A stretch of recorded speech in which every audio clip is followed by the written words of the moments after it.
Welcome to For the Long Run, the podcast exploring the why behind what keeps runners running long, strong, and motivated. I'm your host, Jonathan Levitt. Through personal and professional connections in the running world, I have the privilege of getting to know some amazing athletes.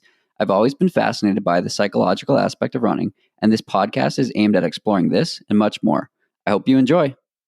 This episode is sponsored by Janji.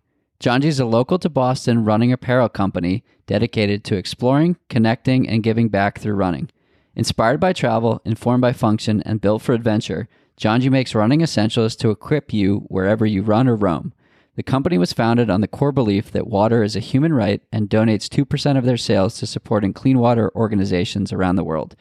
I've known the two co-founders of Janji for over 5 years, and it's been a privilege to see them grow and increase the level at which they've been able to give back to the running community and to the world in general.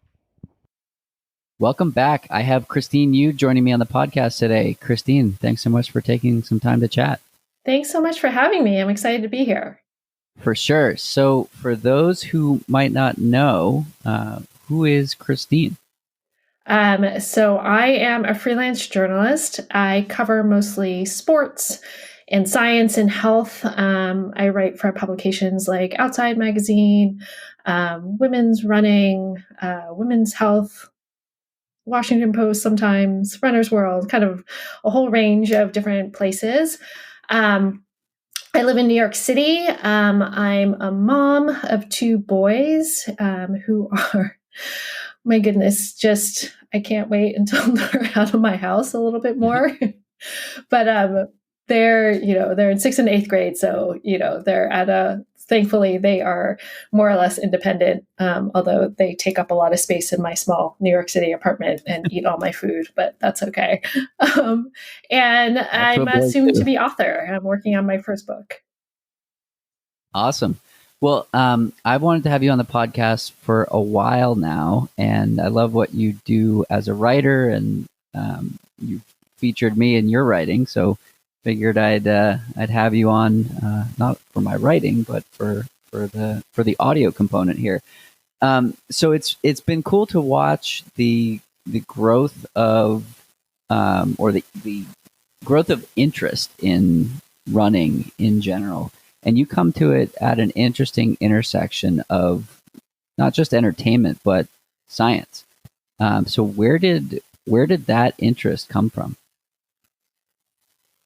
Yeah, so kind of the science piece of it is I've always been super interested in kind of the human body and physiology.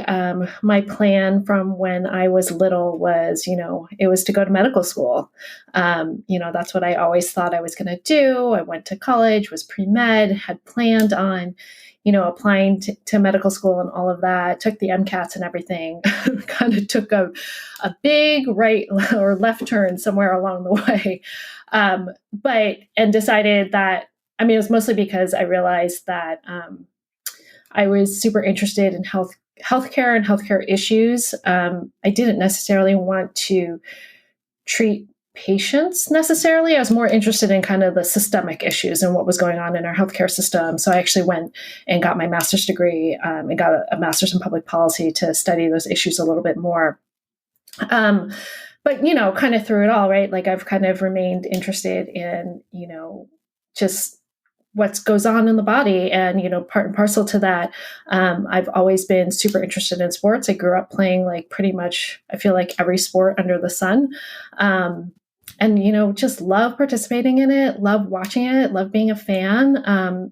And some, kind of as I started writing more as a freelance journalist, I had this opportunity to combine those two, right? Like to combine, not just cover running or to cover, other endurance or action sports or stuff like that, but to really start to examine that intersection of sports and sports science and, what our body does, how it performs, how we can help it perform better, how we can, hopefully, right, kind of keep ourselves free of injury. And, for those times that we are injured, how do we get back and how do we rehabilitate?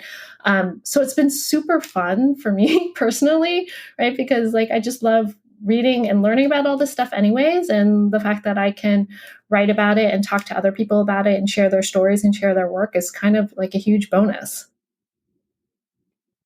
That's awesome. So a storyline I like to follow is the journey from a beginning to where somebody is today. So the majority of the guests I've had on this podcast, that storyline follows. I started running. I realized I was good. Now I'm great. For you, that storyline is along the lines of you began with your interest in science and public policy and writing, and now you're writing for some of the most prestigious publications possible. So I'm curious on the evolution of your writing journey, and then we'll get into the running aspect as well. But I'm curious. I'm curious about that. Was that a goal you had when you started writing? Was it mostly I want to write and have people read, or is it I want to write for outside or women's running or things like that? Yeah, I right when you're younger, or even when you're in college or whatever, right? When you're thinking about what you want to do for a living or what you imagine yourself doing, being a writer or writing was never anywhere kind of in my, in my viewpoint at all. It's not that it's something like I never considered, not something like I never thought of myself as a writer in that way. But I've always written in the sense that, right, like you have to write, right? You have to write as part of school. You write your essays for English class, and you write your essays in college and all of that. And it was just, it was a skill that I ended up like picking up and I was really good at. And so it was always part of my job was to tell stories. And so for a long time, that was telling stories of nonprofit work. So I worked in the nonprofit sector after I got my master's. I worked in the nonprofit sector for, I don't know, maybe like 10 years or so. So I was telling a lot of stories about the work that organization did in terms of, helping small businesses kind of get back up on their feet or get started, helping entrepreneurs, helping, youth in New York City kind of find their passion and, help them get on the pathway to college and that type of thing.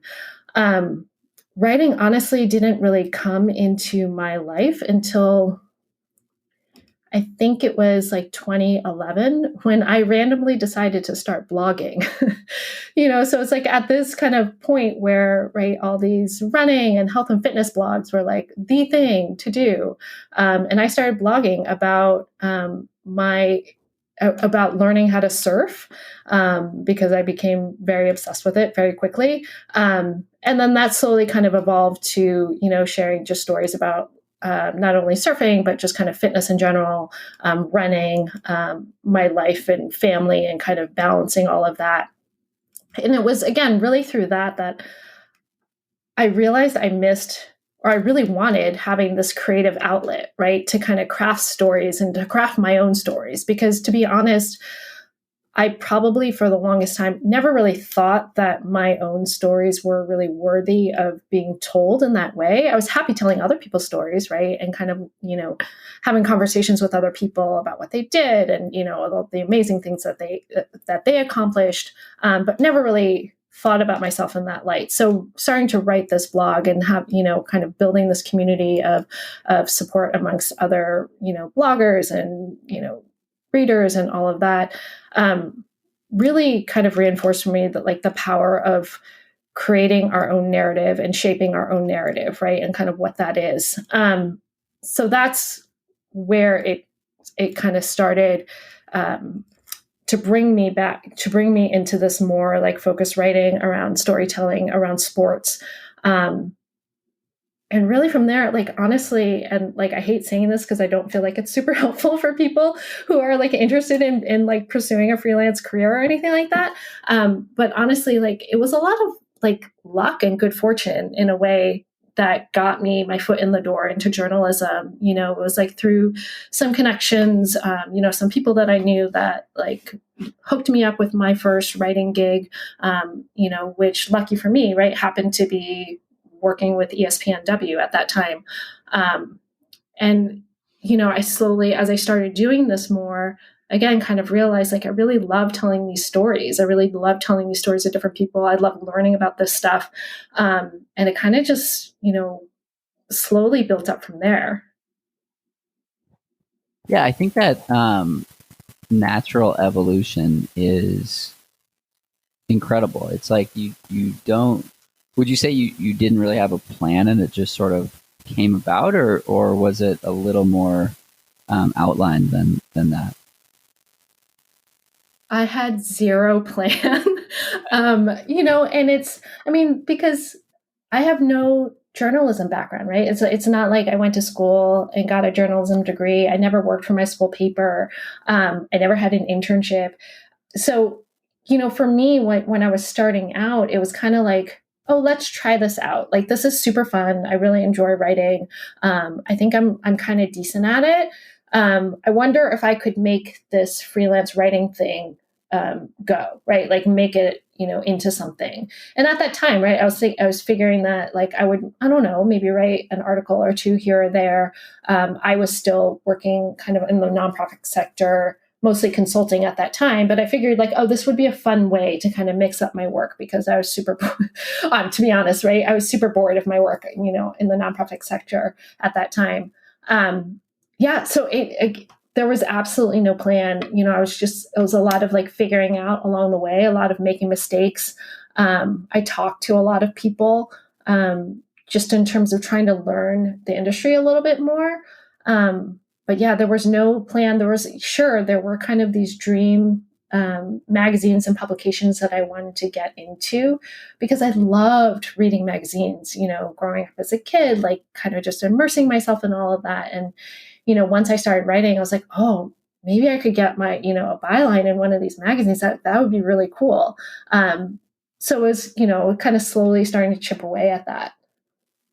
That's awesome. It also like pretty much parallels my experience with this podcast. It was something that I had no background in. I just knew it was something that I found interesting. And this will be episode like 120 or something like that. And 400,000 people have listened since the way I describe it is shot my shot. And I think that's the takeaway there where, you don't need to have, for some things you need credentials and a background and whatnot, but not for everything. And I think that, my takeaway for, I guess 2020 is that like if there's something that you want to do differently, do it, and you'll learn along the way. And as you said, talk to people who have done it. Talk to people who have made the mistakes that you would make without hearing about them first and things like that. But I think it's like a courageous bravery or blind optimism could be another way to put it. Depending on how you perceive it. Definitely that was my approach. But I think it's a perfect example of like just do it. Like do something that makes you happy, and who knows where it leads. Absolutely. It's like never in my wildest dreams, right? Like would have thought of this, but like you said, I also wouldn't know if I didn't try or give it a shot. And, I will definitely, acknowledge, right? There's also a lot of privilege in kind of, my position to be able to kind of test this out and see how it goes. And, whether I found paying gigs or made money out of it, it wasn't a matter of, whether or not I could put food on the table or make rent. There was definitely, I had a financial cushion to kind of play with as I tried to figure this out. But at the same time, right, it is this idea of going after, something that you want and not being afraid of failing at it too, and asking a whole lot of questions along the way. What's been the most surprising thing that you've learned?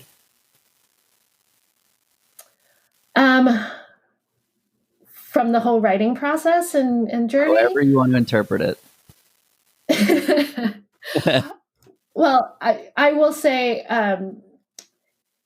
so I'm surprised that I actually like this work a lot more than I do. And I say that because I'm a very I'm a very introverted person. I like my alone time. I like, working by myself, running by myself, kind of keeping, to myself in certain ways. And the idea that I constantly have to call people up and talk to them on the phone or constantly have to pitch editors like out of the blue, it's something that I would not have expected that I would like or enjoy as much. But it's really, but the interviewing part and talking to people is really my favorite part of the whole job, because I get to talk to people who are doing really cool stuff, or who have really cool stories, and it's just, it's super fun. What are some of the talking about some of your favorite interviews? So I worked on this story. It must have been, it was last year, about this group of big wave surfers, based out on the North Shore of Oahu. And they're some of the top and the best, like, big wave surfers in the world, right? They're surfing these crazy mountains of water that are like 30, 40, 50, 60 feet, right? And they're just, you would think that they're just these super crazy macho adrenaline driven guys, right? But what they were doing is that they had started this whole movement to try to increase safety awareness amongst surfers, and specifically big wave surfers, right? Kind of everything from teaching surfers first aid and how to do rescues, and how to really think about the and assessing the risk, of the different spots that they're surfing, right? Because a lot of times they're going out to these super remote places that might be miles offshore, and there's no lifeguard there, right? That's going to help you. You're relying on each other. But so I was super intimidated going and talking to these guys, but they're like the nicest people I've ever met, and like welcome you in. I spent some time, a couple of days out there too, and just welcome you into their family, and just the stories that they would share about, just Hawaiian culture, and, the culture around water, on the islands, and what that means to them was really just, I don't know, it was really amazing. And, it's definitely one of the favorite stories I've worked on. We stayed in touch when the story actually came out in print. It's like I got phone calls from them, and, it's like we talked a lot about them, about what was going on. And yeah, it was just a really kind of amazing connection, to have with them. And so as a runner, how does your personal interest match? How does your personal interest match with your professional pursuits when it comes to running related journalism? Yeah. So, I mean, it's funny when you said right at the beginning, a lot of the conversation started about, I was like, oh, I picked up running and I got faster. I got better. I'm definitely not one of those people. I've been running for, I feel like, forever. Like I said, I kind of grew up playing like sports all my life, and really started running probably in college. But again, it was mainly just for like fitness and to stay in shape and whatnot. But the way that my relationship with running has really evolved, I think it evolved from being this like a means to an end, right? In the sense that, like I said, it was about staying in shape and like keeping my body in a certain way, or staying in shape for athletics, or sports that I was doing. And it's really evolved more to just what I think of as a practice. And so what I mean by that, and how that really connects with writing, is that for both of them can be really hard, right? And I think of both of them as this practice that you have to show up day in, day out. Like, you show up for your runs. Sometimes it's great, sometimes it sucks, but you show up and you kind of learn something about yourself and about, the sport each time you do that. But each time you do that, you're kind of building up this muscle, right, to kind of keep going forward and, keep doing this thing. And for me, it's the same with writing. Writing is really hard. It took me a really long time to understand this, in the sense that like writing is really hard, but it's a practice in the same way. I used to always think that you had to wait for this magical muse to like land on my shoulder to inspire me to write this beautiful prose and story or whatever. But that doesn't happen, right? That maybe happens like once in a blue moon. But it doesn't happen consistently in order for me to like make my deadlines and pay my bills. Is that what you would consider in that way, like flow? What was that? Is that what you would consider like flow, like as applied to writing? Like you can experience that in running when everything is totally effortless. I did a podcast with Magda Boulay, and she was like, I train for those moments. Like that's what makes it all worth it, when everything just flows perfectly. Do you experience that in writing? And is that what you're referring to? I do experience that in writing, but again, like it's not an everyday thing, right? Or, it's kind of hit or miss when that's going to happen. And, for me, that's the same way with running, right? Like there are some magical runs that I have, but I can't always necessarily predict when that's going to happen, right? But you still show up, you still do your workouts, you still get your runs in, and it happens when it happens. And then that same way with writing, like I still have to show up at my desk or on the page every day. Sometimes it sucks and it hurts, and it's a challenge to write like 300 to 400 words. Other times, it's like that magical run, right? Like it just all comes spilling out, and it's perfect, and you don't need to edit a thing, and it's amazing. But it's that idea that you can build up this practice and this muscle for writing in the same way that you can for running, right? And so it's been really helpful for me to think of the two in that way. I show up, and I put myself out there, and I give myself the opportunity to perform, right, in whatever way, shape, or form that is on that day. But I show up. Yeah, I think that's the most important piece of it all. It's, I'm going to sound like a broken record talking about consistency again on on this podcast, but that's the secret. Like anyone who wants to be successful in any medium, you can't just go from 0 to 60. You can't go from average to perfect. It's really, as you said, putting in the work, doing it when it doesn't feel good or doesn't, roll off your fingertips or whatever. Because sometimes it does, and sometimes it's excellent, and that's what that's exciting too. But it all comes with the territory. Yeah, absolutely. So, talk to me about the book. You've got a book deal. I do. It's kind of bananas. Like in the same way that I never thought of myself as a writer, I definitely would have never thought that I would be sitting here trying to write a book. But yeah, I'm super excited about it. It essentially looks at, it's a book about women in sports, and it looks at the science behind their performance.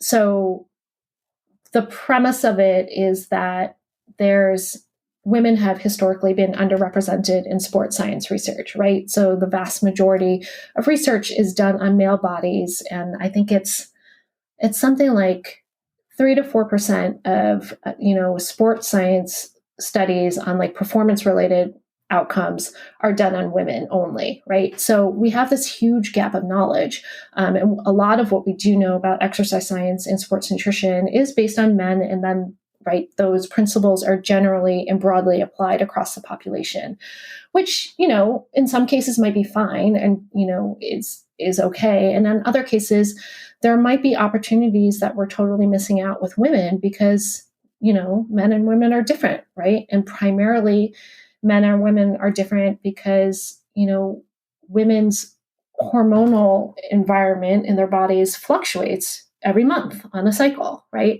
And those hormones not only have to do with kind of reproduction or anything, but they pretty much can impact and affect every system in the body. So the book really looks at kind of how we got to this place where we have this model that defaults to male bodies.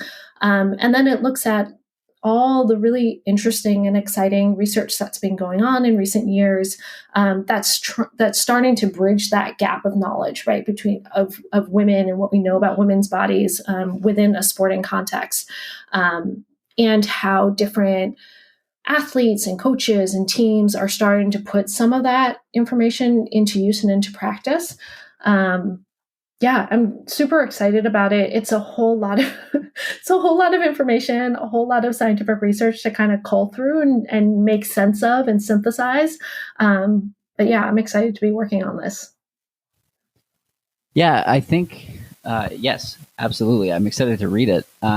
Everything you said is exactly in line with my experience with what I do for work, which is for a company that provides personalized and algorithm-based guidance from science. And a couple of years ago, we tried to release a female hormone panel that looked at estrogen, progesterone, and estradiol, all these things that are measured in women and fluctuate throughout the month and throughout the cycle. And we spent a year with a half a dozen researchers trying to understand, is this something that we can do? And the really unfortunate outcome was no, it isn't, because this was, I think, 2015 or 2016, but I'm sure not much has changed since then. The reason we couldn't was because there was no research in healthy female populations looking at using specific dietary or lifestyle interventions to modulate these hormone levels.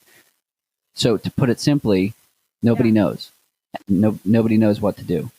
And it's terrible because the incentive structure, I think, is a part of it. The majority, as I'm sure you've seen, the majority of these studies are done on healthy men, but healthy college-age men. And the reason for that is they're the easiest to incentivize. You pay somebody to be a part of a study, and then they do something, and then you observe it. There are plenty of studies on different populations, but overall, that's probably the most represented population. And as you said, these learnings are applied to other populations correctly or not. And so what we were unable to do was find specific enough information that would allow us to say with confidence, if you are a female experiencing this, then this is what you should do. And the problem is, like, half of the people in the world experience that. And to say, sorry, we don't know, is terrible. Okay, so now I'm going to get off my soapbox. So as you can tell, I'm also passionate about this. So I'm super curious, like, where is your research coming from? Where are you turning to? What are you going to use to fuel this writing? Yeah, no. And I mean, I will say that, right, the research hasn't changed that much in the last couple of years. And there's still a ton that we don't know. And I think I think there are a couple things going on, right? Like, so I know for me, my interest in this started, a couple of years ago when I was researching a story for Outside Magazine on this topic in general, right? Like, why are there no women in sports science research studies?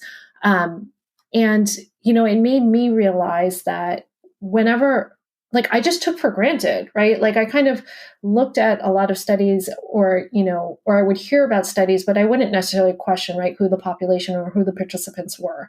And I hadn't really thought about it in that way. And so I'm like, wait a second, like, I think, like, I'm pretty well versed in all of this, right? And like, if I'm not thinking about it, like a lot of people probably aren't thinking about it or not realizing it.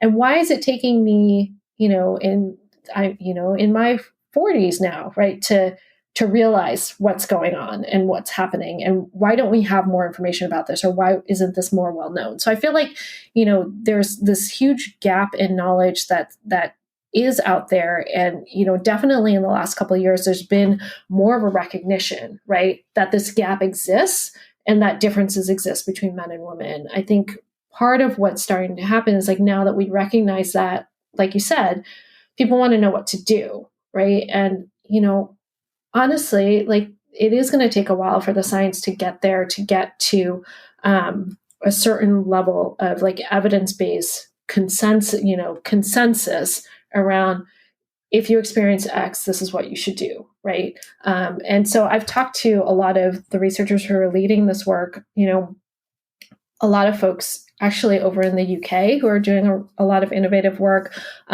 folks in Boston with the female athlete program out of Boston Children's Hospital. Kate Ackerman is doing a ton of amazing work. We've talked to Stacey Sims as well.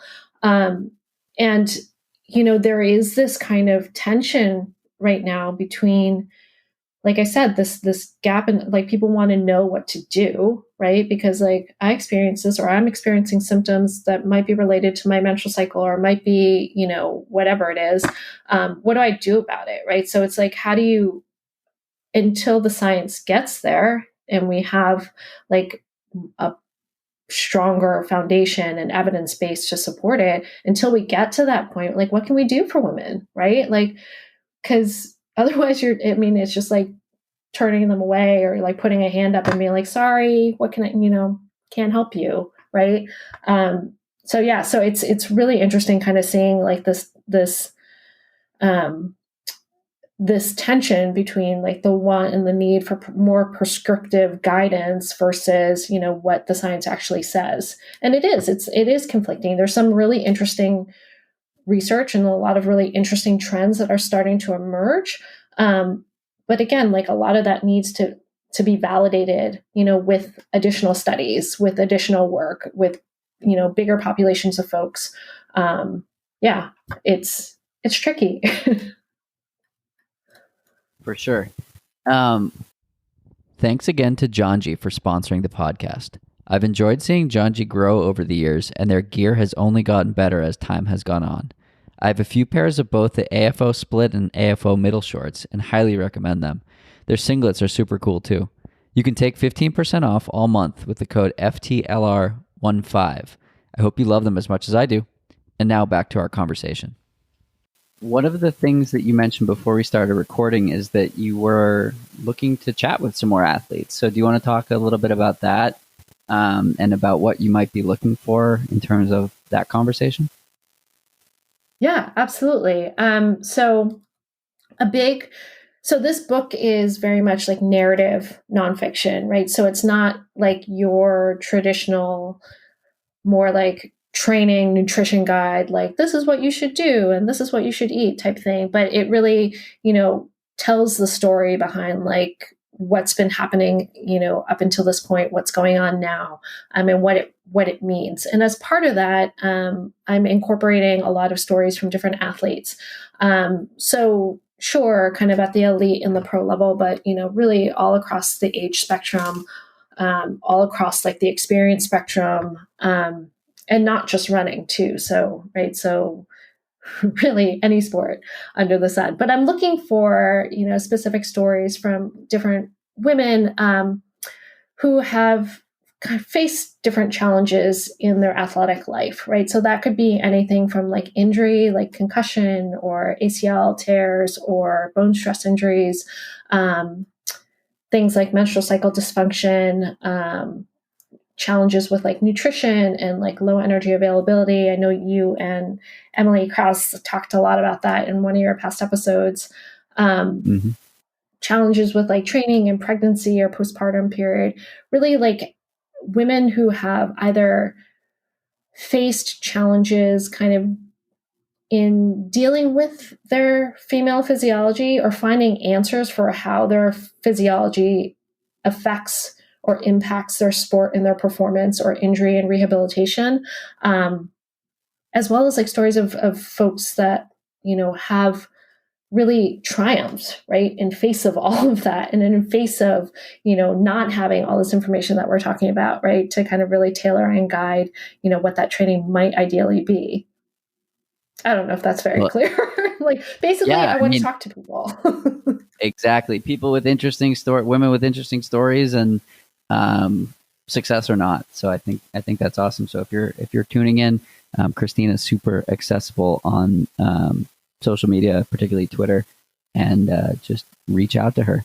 Um, One thing I heard you say that I want to go back on because it seems to come up a lot, particularly in professional athletics, but also for people who seemingly are doing really well. You said that you never thought of yourself as a writer or someone at this level. Um, Imposter syndrome is something that um, I see talked about a lot with Olympians and writers and people who on the outside appear to be wildly successful. So I want to know first, is this something that you've experienced? 100%. Talk to me about that. Yeah, I mean, gosh, I mean, I think so in the writing sense, right? Like I said, because I don't have like official training or what I would assume is official training, I almost feel like someone's going to find me out at some point, right? That like, wait a second, she shouldn't be here. She doesn't have a degree in this. She didn't take, journalism 101 class. Like, what is she doing here? Like, go away. Or, you know what I mean? Like, I keep waiting almost for that to happen, to be like that gotcha moment. And I don't know, like, I don't know if that would feel any different. I mean, my guess is it probably wouldn't, but like, say I did go to medical school and, I followed that path, right, that I had originally set out for myself, and I did all the training and the residency and the fellowships or whatever. I likely would still feel the same way, that like, I don't deserve to do this. But yeah, I mean, it's a funny beast, right? Where you're constantly kind of questioning yourself and if you really deserve to be here, and if you've earned your right to be here. Like, I definitely feel that in sports and in running for sure. Because like I said, like, I'm kind of like, I'm just a piddly runner, right? Like, I go and run my like 4 to 7 miles like every few days or whatever around Prospect Park. And I'm not fast. I'm not like setting any PRs anymore or anything like that. But I'm doing this because I enjoy it and I like it and I like the time that I have to it. But, I also feel like at some point I'm like, wait, she doesn't belong here. She's not she shouldn't be part of this club. Yeah, I don't know where it comes from. I mean, my therapist would probably say it probably comes from my family and like my parents and stuff, in the sense that, I grew up in a very traditional, like, Chinese American family where my parents were immigrants and came over here for college, wanted to have a better life, and, wanted to create a better life for their family. And there was,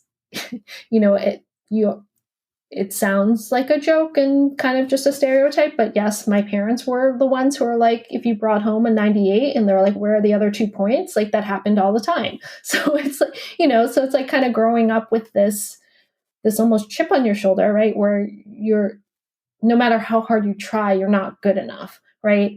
So I think that kind of laid the foundation, if you will, for that. But yeah, I mean, imposter syndrome it's sucks. It's terrible. Like, I wish I wasn't so affected by it, and there are times when, I can lay it down, right? I can kind of let it rest and have it sit in a corner and like I won't pay attention to it. But yeah, other times it just comes rearing its big head. Especially right now when I'm trying to write a book and I'm like, who am I to think that I'm writing a book? This is crazy. So you mentioned therapy. Is it something that you are actively working on, or is it something that you've learned to accept and you're essentially living with it? Yeah. So I have a little bit of a break from therapy right now. I have like need to find a new therapist, but it is something that, I have been working on a lot, kind of trying to understand not only like it's largely about like the insecurity, right? And sure, that plays into the imposter syndrome and kind of career stuff and whatnot. But I think just insecurity in general, I think is a big issue that, I often grapple with. But yeah, I mean, it's been super helpful in the sense of helping to identify certain behaviors and certain triggers, and to know that it's not just all in my head, if that makes sense. Yeah. In the sense that I can almost like follow the train of thought better. And like when I can do that, I can understand my triggers and I can understand my behavior better rather than feeling kind of at the mercy of those thoughts and those behaviors, if that makes sense. Yeah. Why did you decide to write a book? My agent told me to. It's a good reason. No, I mean, like, to be honest, yeah, I mean, my now agent kind of approached me about, thinking about pursuing, a book length project. And I was like, what are you talking about? But I wanted to write it because, as we were talking about, there's so many gaps in knowledge, right? And you'll often see kind of one-off articles here and there, about red S and low energy availability and female athlete triad, or, an article here about why women might be more prone to ACL tears, or an article here about, is concussion different in women, compared to men? Is there something we don't know there? But there was not, I didn't see anything, or I couldn't find anything that really brought all of those different things together. And it felt like we were not necessarily that we're getting the same article over and over again, but kind of, right? But there was nothing that was more of a comprehensive resource that drew the connection as to why we might be seeing these things in women versus men, and tying them together, right? That they're not just these one-off things that happen and, oh my gosh, maybe they happen more in women or they happen differently in women, but there's actually kind of an underlying reason as to why all of these seemingly different things might be going on, right? So that was in part why I wanted to do it. The other part was that, when I write about this for, say outside, I have, maybe 2,000 words if I'm lucky, really, to kind of get into this and explore it. And there's so much that's left on the table. And there's so much nuance around the science that you can't get into, right, when you only have so many words. So having a longer, like a book length project, and having like a 20-page chapter to kind of dive into something, it lets me get into some of those nuances a little bit more, and to get into the nitty gritty and explain the science in a way that I hope, right, helps people understand it better. Cool. Another one of the things that you mentioned that I wanted to, I guess, dig into a little bit more is you mentioned you felt like you had a chip on your shoulder, and your parents would remark about, what about the other 2 points?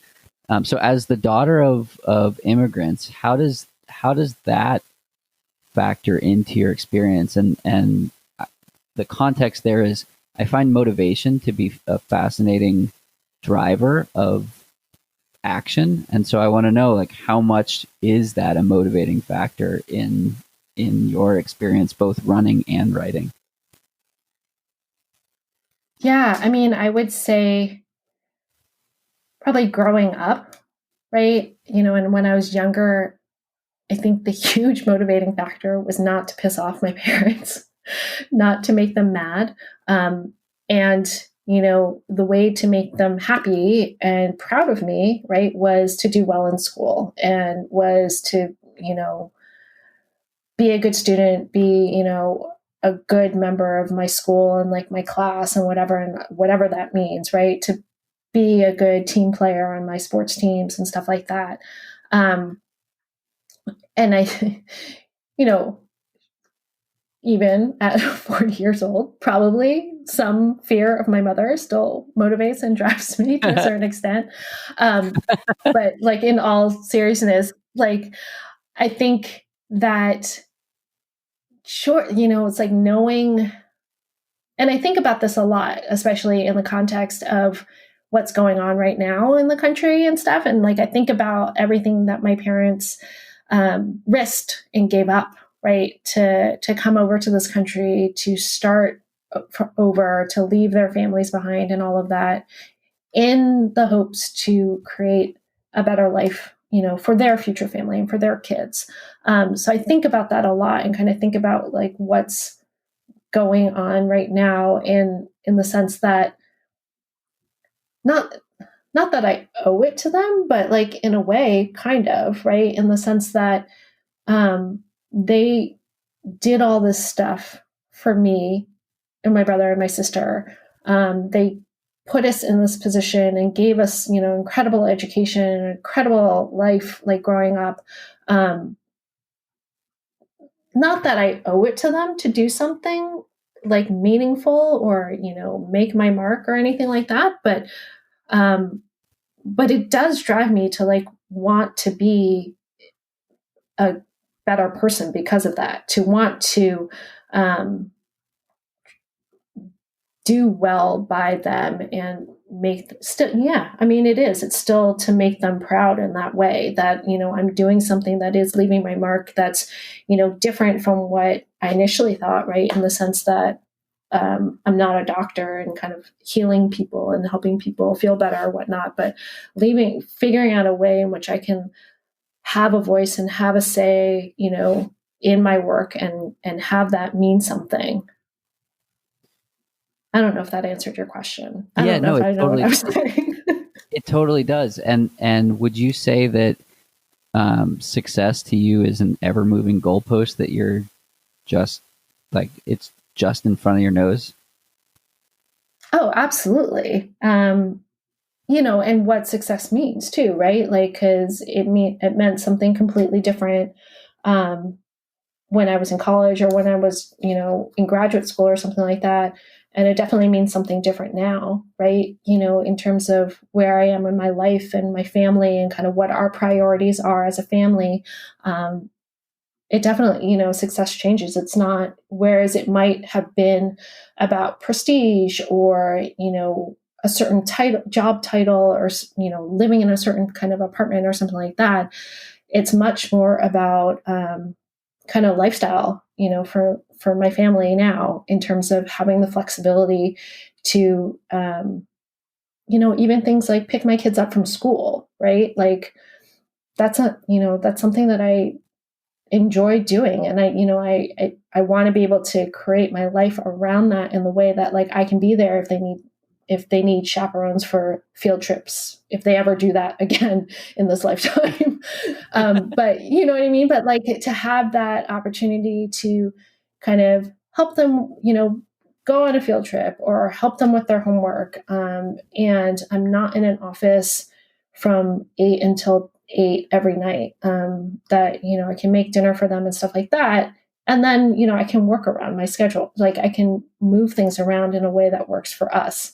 And, for us too, that means like, again, maybe in some lifetime in the future, we'll be able to travel again too. But, it's like, that's also been a big part of our lives too. It's like traveling and, spending time at different places, but having that flexibility to do that is much more important to me now than, say a specific salary or, job title.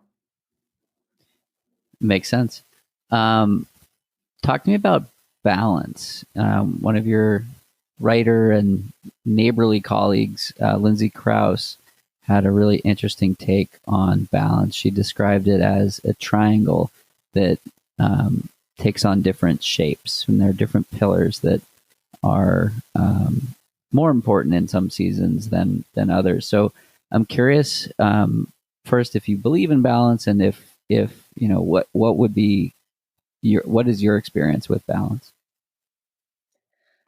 Yeah, I mean, I think I grew up in an age where, we women were told like you can have it all, right? It's like you can have the career and the family and you can balance that all. And I think for the longest time I always thought it was like, like the scales were equally balanced and there was a way to figure it out that you could be successful at both, right? But I mean, I really like that image that Lindsay uses because it is like there has to be a give and take, because I don't think balance as in 50-50 equal weight on, whatever, assuming there's two sides, right?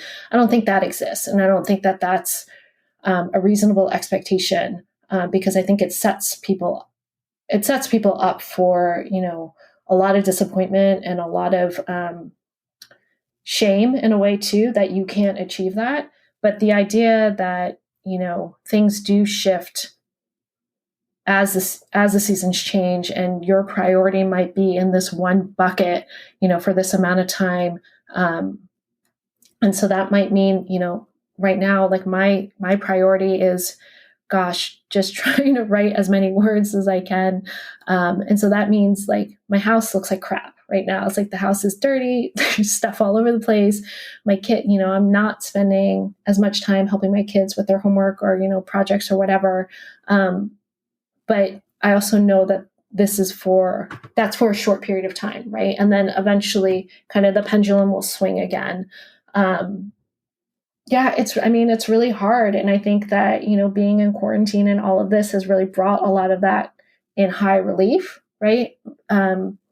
The sense that a lot of the tools and the outlets that, at least I kind of leaned on to make it feel like I had balance in my life, right? So like the travel or the hanging out with friends or whatever, like that's no longer there. And so again, it's like recalibrating. So given in this current situation and like what, I have in front of me, how can I recalibrate the equation to make it feel like I'm not going to go bananas, or I'm not going to yell at my kids all the time or something like that. It's really hard. I don't know if it exists. Yeah, that the last part there that you were describing really resonates. Like you, I've found, or like it sounds like you're describing, I've found some, I don't know how I put it, but I'm working more and I'm doing more and I'm taking on more projects because I went from going out to dinner 4 nights a week with friends and commuting. Well, I would run commute in the morning, so that doesn't really count, but commuting in the evening, essentially adding 30 to 45 minutes back into my day every day, that leaves a lot of extra time. So I started doing more podcasts. I started a newsletter, and I found that I like ran myself into the ground early on with this. And even in the last week, I've like taken a huge step back. Like I didn't edit a single podcast in the last week, and I didn't put out a new one yesterday. And last week my newsletter started with, I almost didn't write this one, but I find it cathartic, so I did. So I'm curious, like I obviously don't have the answer to this one. How are you, or are you experiencing that same level of, a pendulum shifting too far in the working direction, and what have you done to ameliorate that? Oh, absolutely. And for me, a lot of that happened, earlier this year in the spring, right? Like when COVID was first hitting and like everything was being shut down and locked down. I was super busy, and I had so much work. Thankfully, right? At a time when I know a lot of other people didn't necessarily have that opportunity, or were getting laid off or whatnot, right? But I was super busy, and there's, in a way, I mean, I feel like this is how it is often for freelancers. There's this feeling that you can't turn away work, right? Because you never know when that next assignment or gig is going to come along. But I felt that even more acutely at the beginning of this year. Like, there's no way I can turn this down because who knows what's going to happen down the road, right? Who knows what's going to happen with this whole pandemic situation. So I just took on everything. And, for a while, like, it was great. Like, it was like I had this extra surge capacity, if you will, right? To like do all this extra work and, to get everything done and, whatnot. But I'd probably say around the summer, that pendulum swung like way back the other side. And I was so burnt out. And just had a really hard time, right? Like focusing and doing anything. And it's been really hard. Like, I took some time off, I think, I think over the summer, where basically, I know I took at least a week off where I pretty much didn't do anything. But even after that, like, it wasn't enough, right? It wasn't enough to kind of refill my cup and to be able to kind of bounce back in the way that I normally would. So it's been really hard, and especially then moving into focusing on a long-term writing project like this, where I need a lot of focused attention and energy to write long chapters. I'm not writing like 800-word blog posts or something like that, right? It's been hard, but I've been trying to recognize that, of course, right? Like, of course I'm feeling stressed, and of course I'm feeling burnt out because of, everything going on in the world. And whereas I would normally try to just push through it, and be like, well, if I can't do writing, I'll do something, like I'll return all these emails, or I'll transcribe this interview, because that doesn't take as much mental energy, but at least I'll be getting something done, right? That's my typical way that I operate. It's like, I'll just plow on through it. But now I kind of recognize that that's not super helpful either.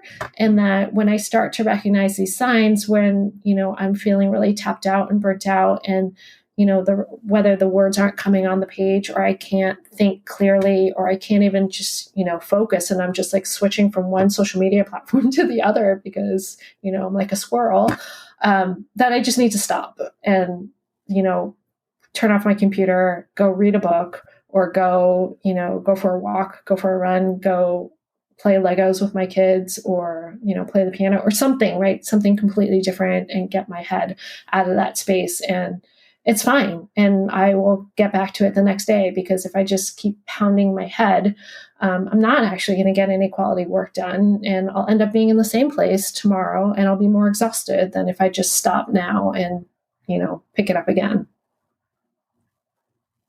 Makes total sense, and is guidance that I need to follow as well. My last question for you is, what do you wish you knew when you started either running or writing, that you know now? That's a good question. I think, going back to what we were talking about earlier around consistency, is really just being patient. And, definitely in terms of running, what I mean by that is not being patient and not constantly judging myself by it, right? Because so even though I think that I'm at a better place in my relationship with running now, in the sense that, I treasure it for the time that it is for me, right? In terms of giving my brain a break and giving me time to spend outside and all of that. There's still a part of me that constantly judges, how far I ran, how fast I ran, even though I don't even run with a watch now, but that's still in my head, but it's kind of learning that to to just accept it for what it is, right? And to accept the gift that it is for what it is, and that it doesn't always have to be a means to an end, if that makes sense. And for writing, that's the same way, because for a long time, for me, I never understood the idea of something like free writing, or, I mean, I would journal, but that was like for me, but like free writing or doing morning pages or something like that. Like I didn't understand it, or I didn't understand writing if it wasn't going to go towards some end. Like if it wasn't going to end up in an article, if it wasn't going to end up as an essay somewhere down the line, why am I bother writing it? And so it's, again, that same idea of like, there's so much that writing offers me in terms of thinking and kind of clarifying my thoughts, and even just releasing, I don't know, just like pent up crap, right? But there's so much that it offers me in that moment, that doesn't have to do with some sort of outcome, right? Like not everything has to be geared towards a specific outcome in that same way. And I've found that once I've allowed myself to think of it in that way, like not be so outcomes focused, like those quote unquote outcomes, like they still come, right? Like they'll still end up coming down my path at some point. But I'm not forcing it as much as, I would otherwise. I love that. We could spend a whole nother hour on process versus goal-oriented outcomes. I think it's fascinating. I spent a lot of time talking with Ben Rosario in the first episode of this podcast about that, and many of the guests prior have shared that as well. I think that it's fascinating to hear that affirmation or confirmation from athletes who are paid to get to the top step of the podium, say they care more about, did I execute and did I get the best out of my body versus did I win? So I think we can leave it with that today. Where can we find you if we want to follow along with your journey on social, or read your writings, or maybe even connect to chat about the book? Yeah, so on both Twitter and Instagram, I'm CYU888. And yeah, I'm probably on those platforms more often than I should be, especially right now. But otherwise, my website is christinemu.com. And, you can see some of my clips there. There's a tab there about the book too, and you can sign up for updates there as well.